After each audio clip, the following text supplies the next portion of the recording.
नमस्कार मित्रों, मैं डॉक्टर राधाकृष्ण आपका स्वागत करता हूं। पिछले 25-30 सालों से देसी गायों को लेकर कई तरह के भ्रम फैला दिए गए हैं। कई तरह के भ्रम जाल में लोगों को फंसा दिया गया है और इस भ्रम के कारण उन गायों की भी अवनति हुई है और जो उनको पालते हैं, उनको रखते हैं, उनको भी आर्थिक हानि उठानी पड़ती है और मूर्खतापूर्ण कई तरह के कार्य करने पड़ते हैं। तो इस बात को समझ लेना बहुत आवश्यक है। जैसे कि 25-30 साल पहले से हमारे मस्तिष्क में गौपालकों के दिमाग में एक बात बैठा दी गई है। बात यही बैठा दी गई है कि यदि आपकी गाय दूध नहीं देती तो कोई बात नहीं, उसका मूत्र बेच लीजिए, उसका गोबर बेच लीजिए। गोबर और मूत्र से भी आप अपने खर्चे निकाल सकते हैं, अपनी आय का साधन बना सकते हैं। लेकिन ये सोचना थोड़ा भ्रम है, क्योंकि हम गाय के बारे में आज के समय कुछ ज्यादा नहीं जानते हैं। क्योंकि आज देखेंगे कि हमारी जितनी भी देसी गाय हैं वो कई तरह के संक्रामक रोगों से पीड़ित हैं। जैसा हम आहार देते हैं, जैसा चारा देते हैं, वैसा उनका जो पाचन तंत्र बन जाता है। इसलिए गायों के जो पाचन तंत्र में कई तरह के जो आंत कृमियों का संक्रमण रहता है और ये आंत कृमियां गोबर के माध्यम से भी आते हैं, या फिर ये पेट में पचे अपनी जो मेटाबॉलिक क्रिया है उनसे कई ऐसे टॉक्सिन पैदा करते हैं जो मूत्र में आ जाते हैं। मूत्र में कई ऐसे टॉक्सिन पदार्थों को प्रवेश करा देते हैं। इसलिए उनका गोबर भी और गौमूत्र भी औषधि दृष्टि से इतना महत्वपूर्ण नहीं है। वैसे निश्चित रूप से जो गाय दूध नहीं देती हैं उनके मूत्र में, उनके गोबर में विशेष गुण आ जाते हैं, लेकिन क्योंकि वो खुद स्वस्थ तो नहीं है, वो खुद कई तरह के संक्रामक रोगों से पीड़ित हैं, उनके पेट में कई तरह के आंत कृमि पड़ते हैं, तो इनका दुष्प्रभाव भी गोबर और गौमूत्र के ऊपर देखा जाता है। लेकिन आज तो हम एक धारणा बना लेते हैं, हम एक एक नियम को पकड़ लेते हैं और नियम बनाने वाले, नियम सिखाने वाले शायद चालाक लोग होते हैं या उस चीज से परिचित नहीं होते हैं। तो आज के समय हमारी जो गाय हैं वो अधिकांश गाय ऐसी हैं जो कई तरह के संक्रामक रोगों से पीड़ित हैं। हम मनुष्य भी जो इतने जागरूक हैं, आज हर मनुष्य पढ़ा लिखा है, लेकिन देखने में आया है कि अधिकांश बड़े शहर हैं, मेट्रोपॉलिटन सिटीज हैं, चाहे मुंबई हो, कलकत्ता हो, दिल्ली हो, चेन्नई हो, वहाँ की अधिकांश आबादी कई तरह के जो आंत कृमियों के संक्रमण से पीड़ित है।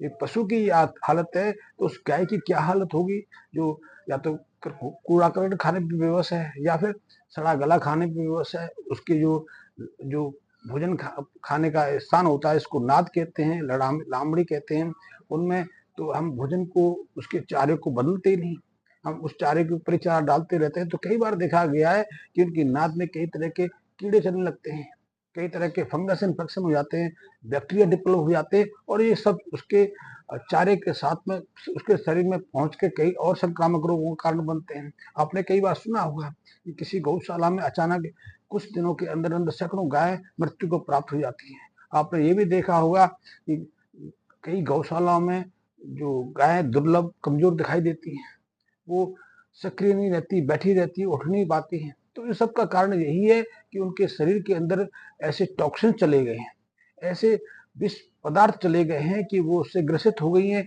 या तो उनमें पोषण की कमी हो गई है या फिर वो संक्रामक रोगों से पीड़ित हो गए। यहाँ तक कि देखा गया है कि गौशाला में गाय में टीबी का संक्रमण भी देखने में मिलता है। आंत कृमियों के साथ में टीबी का संक्रमण भी हो जाता है। वही टीबी जो मनुष्य के लिए एक समय महारोग मानी जाती थी, महाव्याधि मानी जाती थी, उससे भी आज हमारी देसी गाय काफी हद तक पीड़ित है। कुपोषण का तो शिकार है ही। यदि खुद कुपोषित हैं तो वो अपने मूत्र में या अपने गोबर के माध्यम से कौन से औषधि तत्व हमें प्रदान कर सकते हैं। लेकिन एक पर पार्टी बनी हुई है कि गौ माता मूत्रती है तो मूत्र इकट्ठा कर लो, उसे चन्ना मृत।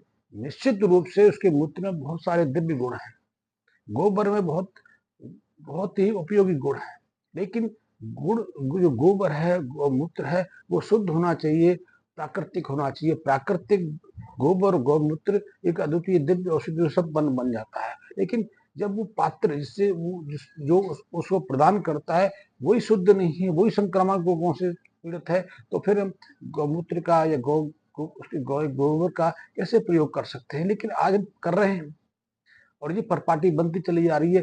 बहुत सारे लोग सिखाने वाले, बताने वाले, उपदेश दे जाते हैं, लेकिन जो मासूम लोग हैं, जो विश्वासी लोग हैं, आस्थावान लोग हैं, उसको वैसे ही फॉलो करने लगते हैं और नुकसान उनको भी उठाना पड़ता है और उनसे जो उन पदार्थों को ग्रहण करते हैं उनको उठाना पड़ता है। तो ये हमें सोच के चलना चाहिए। और एक चीज और भी मैंने देखा है, गौशालाओं में, यहाँ गाय एक साथ काफी संख्या में रखी जाती है, किसी गौशाला में 150 गाय हैं, किसी गौशाला में 500 गाय हैं, 1000 गाय हैं, तो वहाँ गाय की मृत्यु दर भी ज्यादा है।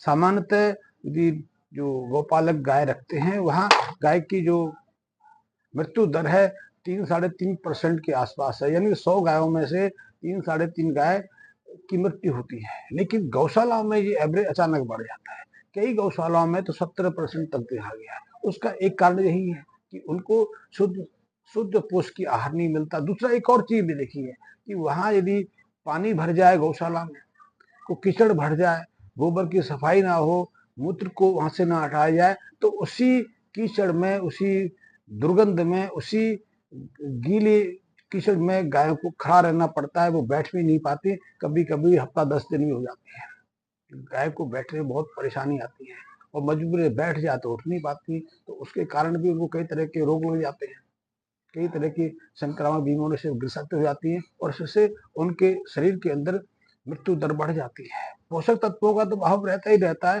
कि गौशालाओं में गायों की ना तो भरपूर आहार मिलता है, ना पौष्टिक आहार मिलता है।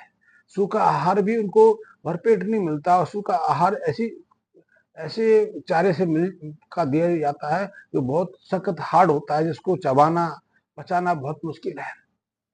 फिर समय के अनुसार भी उसमें परिवर्तन नहीं किया जाता। जैसे बाजरे के बारे में कहते हैं कि उसको ग्रीष्म ऋतु में नहीं देना चाहिए।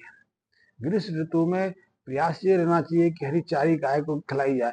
हरी हरी जो चरी है उसके प्रयोग से गाय को कई जो खनिज तत्व सहजता से मिल जाते हैं, विटामिन मिल जाते हैं। इसके अलावा हरा चारा यदि उसको उपलब्ध है तो उससे भी उसको कई मूल्यवान पदार्थ और पौष्टिक तत्व मिल जाते हैं। और यदि गाय को आप जंगल में ले जाते हैं, आप बाहर घूमने के लिए विश करते हैं, तो निश्चित रूप से वो कई ऐसी जड़ी बूटियों को चरकर, जड़ी बूटियों का सेवन करके अपने शरीर को स्वस्थ कर लेती है।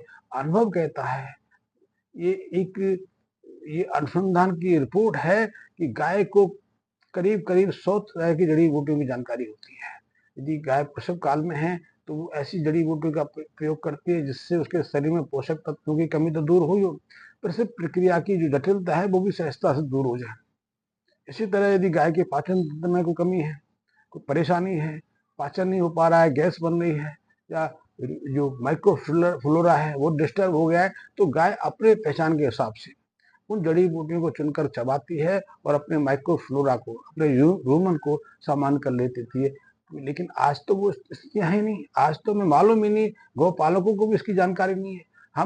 हमें तो ये भी नहीं मालूम कि गाय को खली है वो कितनी देनी चाहिए, कैसे देनी चाहिए, सर्दियों में किस प्रकार देनी चाहिए, गुड़ की मात्रा क्या होनी चाहिए, फिटकरी कब देनी चाहिए, नमक कम देना चाहिए, या फिर किस ऋतु में कौन सा चारा देना चाहिए। ये सब तक जब तक जानकारी एक गौपालक के पास नहीं रहेंगे तब तक उसके लिए गाय का कोई मूल्य नहीं रहेगा। वो दूसरों को एक तरह से परेशानी की स्थिति में डालने की स्थिति में रहेगा। तो ऐसे में गाय पालने से पहले कुछ जानकारी हमें लेनी आवश्यक है, और मेरा प्रयास है कि ऐसी जानकारियां लेकर हम अपनी गौशाला को, हम अपनी गाय पालन की प्रक्रिया में कुछ बदलाव कर सकते हैं। निश्चित रूप से हम लोगों के स्वास्थ्य में, निरोगता में अपनी महत्वपूर्ण भूमिका निभा सकते हैं। धन्यवाद मित्रों।